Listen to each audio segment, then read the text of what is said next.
Assalamualaikum warahmatullahi wabarakatuh. Hai, di sini saya akan menjelaskan beberapa materi untuk memenuhi tugas mata kuliah Fitokimia dari Bapak Apoteker Irfan Jamjani, Magister Farmasi. Sebelumnya, perkenalkan, nama saya Rosefa Mariam Kofifah dari mahasiswi program studi S1 Farmasi, Fakultas Farmasi, Universitas Muhammadiyah Banjarmasin. Ada beberapa materi yang dibahas. Pertama, persiapan sampel. Kedua, sohletasi. Ketiga, screening fitokimia. Keempat, vaksinasi kolom. Kelima, kromatografi lapis tipis. Keenam, kristalisasi dan rekristalisasi. Dan ketujuh, identifikasi senyawa.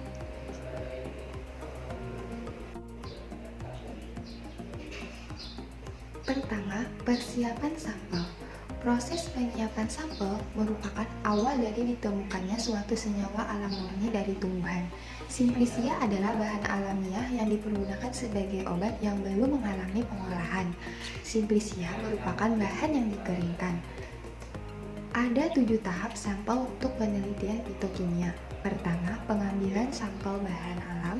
Kedua, sortir basah. Ketiga, pencucian. Keempat, perajangan. Kelima, pengeringan. Keenam, sortir kering. Ketujuh, penyimpanan.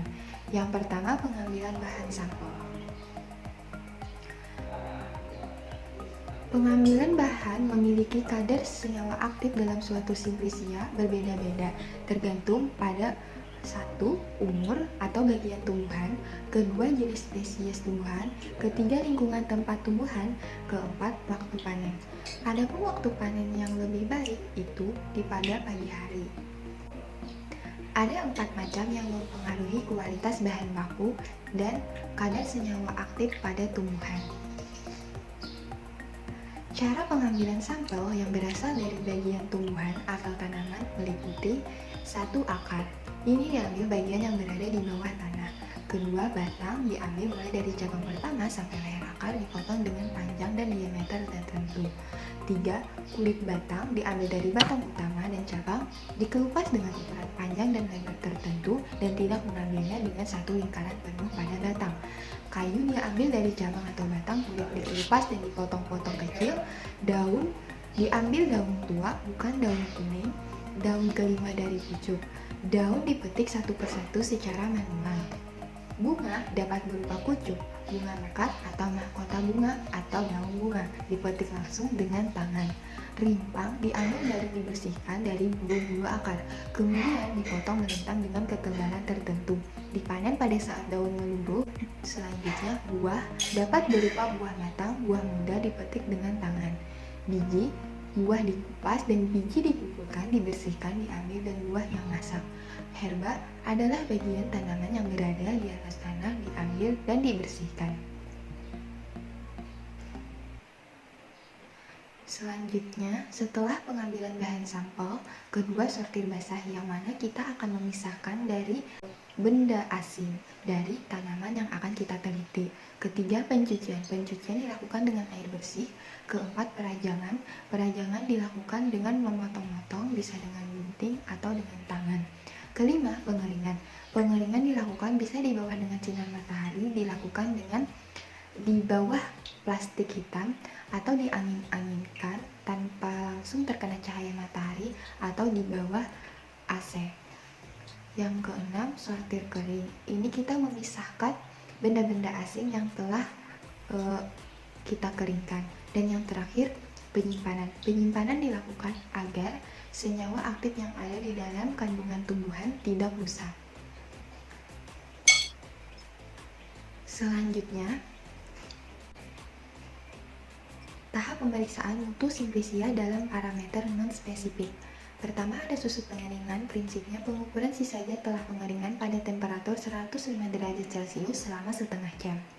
Bobot jenis pada ekstrak, massa persatuan volume pada suhu kamar tertentu yang ditentukan dengan alat khusus piknometer atau alat lainnya. Kadar air, prinsipnya pengukuran kandungan air yang berada dalam bahan. Kadar abu, prinsip bahan dipanaskan pada temperatur di mana senyawa organik dan turunannya terdestruksi dan menguap sehingga unsur mineral dan anorganik.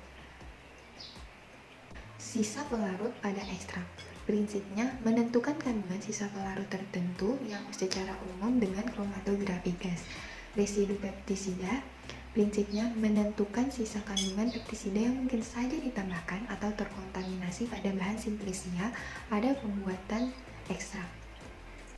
Cemaran logam berat prinsipnya menentukan identifikasi adanya mikroba yang patogen secara analisis mikrobiologis. Cemaran mikroba, mikroorganisme yang tidak diperbolehkan ada Clostridia, Salmonella, dan Shigella. Batasan mikroorganisme yang diperbolehkan antara lain bakteri aerobik maksimum 10⁵ atau 100.000 per gram.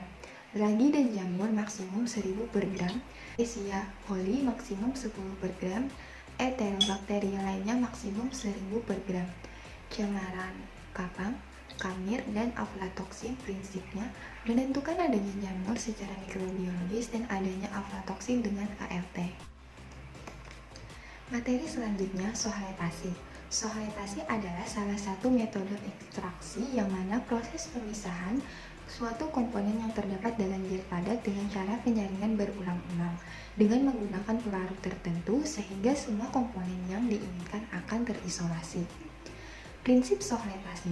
Penarikan komponen kimia yang dilakukan dengan cara serbuk simplisia ditempatkan dalam selongsong yang telah dilapisi kertas saring sedemikian rupa. Cairan penyari dipanaskan dalam labu alas bulat sehingga menguap dan dikondensasikan bola menjadi molekul-molekul cairan penyari yang jatuh ke dalam selongsong penyari zat aktif di dalam simplisia. Dan jika cairan penyari telah mencapai permukaan sifon, seluruh cairan akan turun kembali ke labu alas bulat melalui pipa kapiler sehingga terjadi sirkulasi. Ekstraksi sempurna ditandai bila cairan di sifon tidak berwarna, tidak tampak noda jika di KLT, atau sirkulasi telah mencapai 20-25 kali. Ekstraksi yang diperoleh dikumpulkan dan dipekatkan. Kemudian, kriteria pemilihan pelarut. Syarat-syarat pelarut yang digunakan dalam proses sohletasi. Pertama, pelarut yang mudah menguap, contohnya heksan, eter, petroleum eter, metil klorida, dan alkohol. 2. Titik didih pelarut rendah. 3. Pelarut tidak melarutkan senyawa yang diinginkan. Keempat, pelarut terbaik untuk bahan yang diekstraksi. Kelima, pelarut tersebut akan terpisah dengan cara cepat setelah pengocokan. 6. Sifat sesuai dengan senyawa yang akan diisolasi, polar atau non-polar. Tahap pemeriksaan buku ekstrak. Parameter standar umum ekstrak tumbuhan obat. Pertama, identitas. Parameter identitas meliputi deskripsi tata nama, yaitu nama ekstrak, nama naik tumbuhan, bagian tumbuhan yang digunakan, nama Indonesia tumbuhan. Selanjutnya, organoleptis. Mendeskripsikan bentuk, warna, bau, dan rasa, guna pengenalan awal yang sederhana seobjektif mungkin. Selanjutnya, senyawa terlarut dalam pelarut.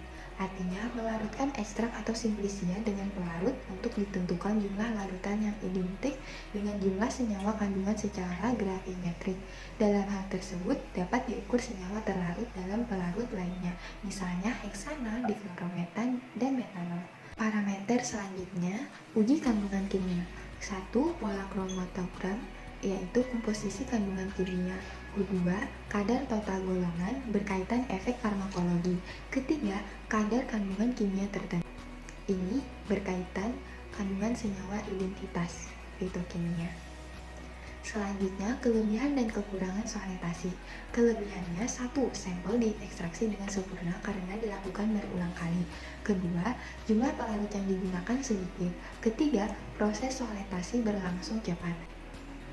Keempat, jumlah sampel yang diperlukan sedikit. Kelima, pelarut organik dapat mengambil senyawa organik berulang kali. Kekurangan sohletasi, sagu tidak baik dipakai untuk mengekstrak bahan-bahan tumbuhan yang mudah rusak atau senyawa-senyawa yang tidak tahan panas karena akan terjadi penguraian. Kedua, harus dilakukan identifikasi setelah penyarian dengan menggunakan reaksi Mayer, Na, Wagner, dan reagen-reagen lainnya. Ketiga, pelarut yang digunakan mempunyai titik didih sehingga mudah menguap.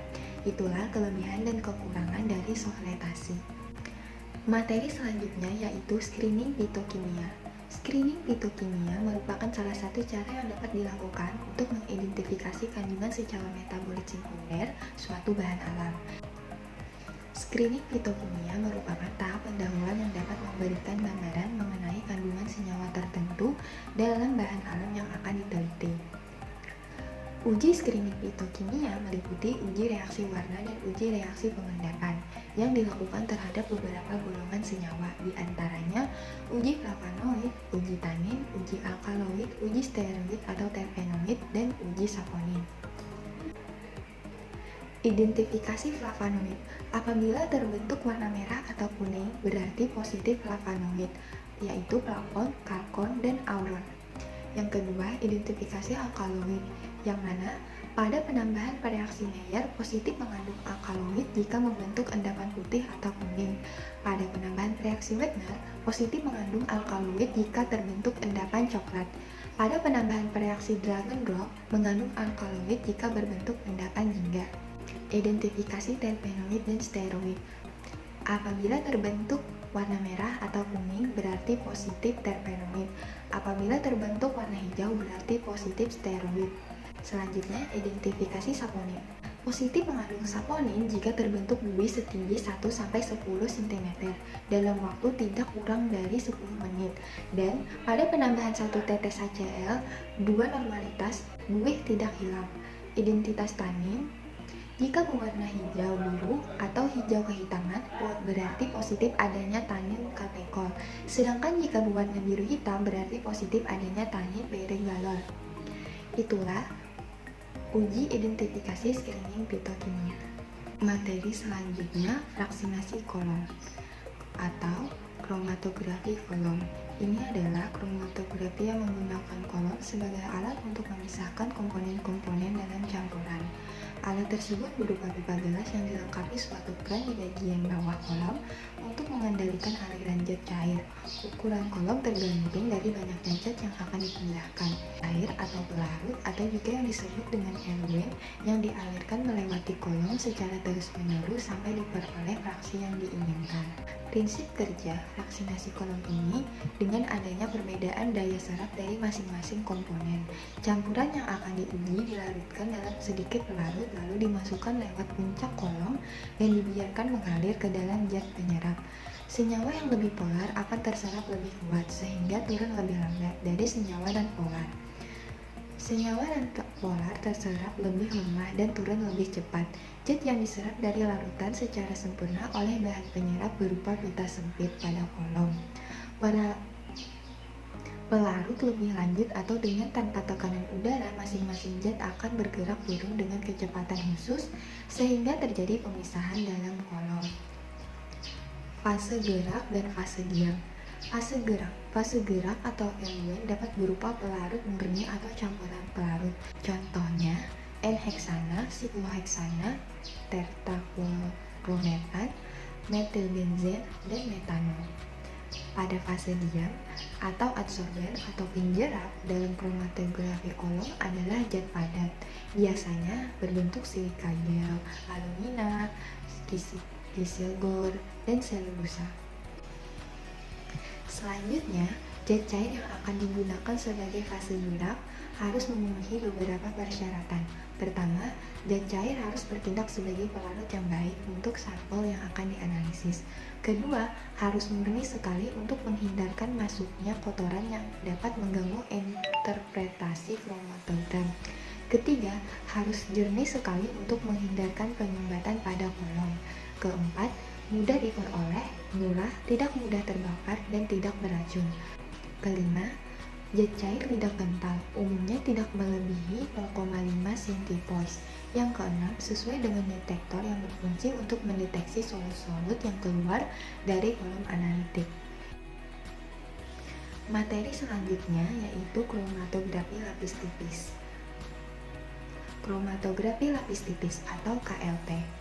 Ini adalah suatu proses pemisahan di mana fase diam berbentuk zat padat yaitu pelarut silika gel dan fase geraknya berbentuk zat cair yaitu pelarut organik, di mana fraksi ditotol pada fase diam kemudian dimasukkan ke dalam chamber yang berisi fase gerak.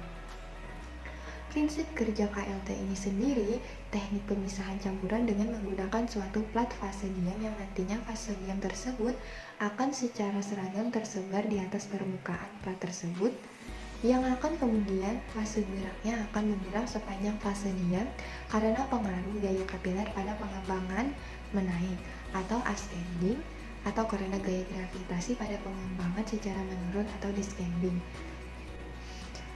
Tahap dalam persiapan KLT.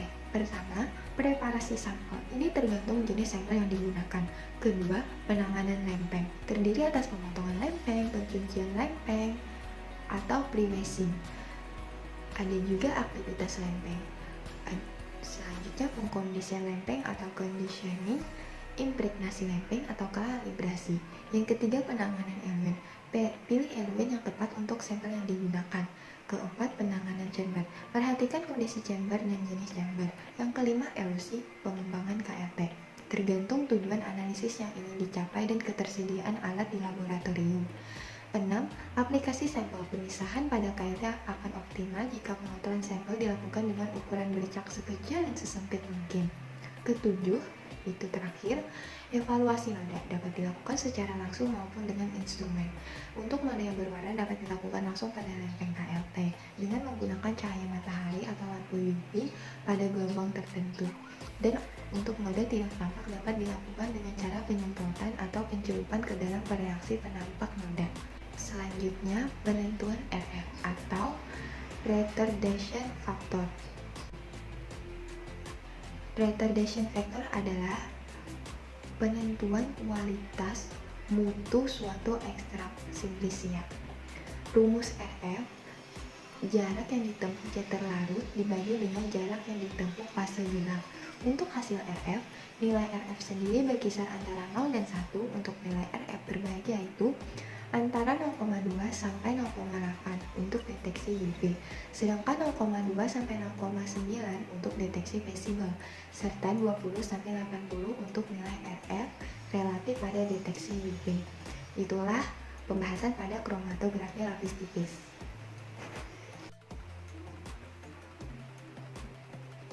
Materi selanjutnya yaitu kristalisasi dan rekristalisasi. Definisi kristalisasi dan rekristalisasi. Kristalisasi merupakan sebuah peristiwa pembentukan partikel-partikel jet padat di dalam suatu fase homogen. Kristalisasi dapat terjadi sebagai pembentukan partikel padat dalam uap, seperti dalam pembentukan salju sebagai pembekuan solidification di dalam lelehan cair. Rekristalisasi adalah teknik pemurnian suatu jet padat dari campuran atau pengotornya yang dilakukan dengan cara mengkristalkan kembali jet tersebut setelah dilarutkan dalam pelarut atau solvent yang sesuai atau cocok. Tahap kristalisasi. Pemurnian padatan dengan kristalisasi didasarkan pada perbedaan dalam kelarutannya dalam pelarut tertentu ataupun campuran pelarut. Proses kristalisasi meliputi 1. Melarutkan jet tak murni dalam pelarut tertentu, padatan atau pada titik leleh. 2. Menyaring larutan panas dari partikel bahan tak terlarut. 3. Memisahkan kristal dari larutan supernatant. Selanjutnya, rekristalisasi merupakan metode yang sangat penting untuk pemurnian komponen larutan organik. Ada 7 metode dalam rekristalisasi, yaitu memilih pelarut, melarutkan zat terlarut, menghilangkan warna larutan, memindahkan zat padat, mengkristalkan larutan, mengumpulkan dan mencuci kristal, serta mengeringkan produknya atau hasilnya. Identifikasi senyawa pada salah satu jurnal yang berjudul Identifikasi Senyawa Flavonoid pada Fraksi Kloroform Buah Senggani atau Melasthoma malabathyricum dengan metode kromatografi lapis tipis atau KLT. Identifikasi senyawa flavonoid. Pertama, determinasi. Ini hasilnya spesies Melasthoma malabathyricum. Adapun selanjutnya melakukan ekstraksi dengan metode maserasi dengan pelarut etanol 96% dan evaporasi suhu 55 derajat Celcius. Selanjutnya fraksinasi. Ini penambahan etanol dengan N-heksan 1:2 dan N-heksan dengan kloroform perbandingan 1:2. Selanjutnya, identifikasi flavonoid dalam fraksi kloroform buah senggani. Ini menggunakan metode KLT dengan elemen etil asetat dan enheksan 7:3. Identifikasi senyawa flavonoid fraksi kloroform buah senggani dilakukan dengan metode kromatografi lapis tipis atau KLT dengan plat KLT Srikagal F254. Elemen yang dipakai dalam KLT ialah elemen campuran etil asetat dan enheksan 7:3. Kemudian dilakukan proses pengembangan, plat KLT akan mengabsorpsi fase gerak selanjutnya, deteksi senyawa yang diidentifikasi di bawah sinar UV dengan panjang gelombang 255 nanometer dengan hasil bercak berwarna hitam dan 366 nanometer dengan hasil fluoresensi biru muda. Ini menandakan adanya flavonoid. Hasil adanya berwarna kekuningan sehingga diperoleh nilai RF sampel sebesar 0,822 cm dan standar percentinya 0,822 cm. Dan ini adalah referensi jurnal yang diambil. Itulah beberapa pembahasan materi fitokimia dari saya. Mohon maaf apabila ada kesalahan penyampaian ataupun perbuatan yang saya lakukan. Sekian dari saya. Terima kasih telah menonton. Stay healthy. Wassalamualaikum warahmatullahi wabarakatuh.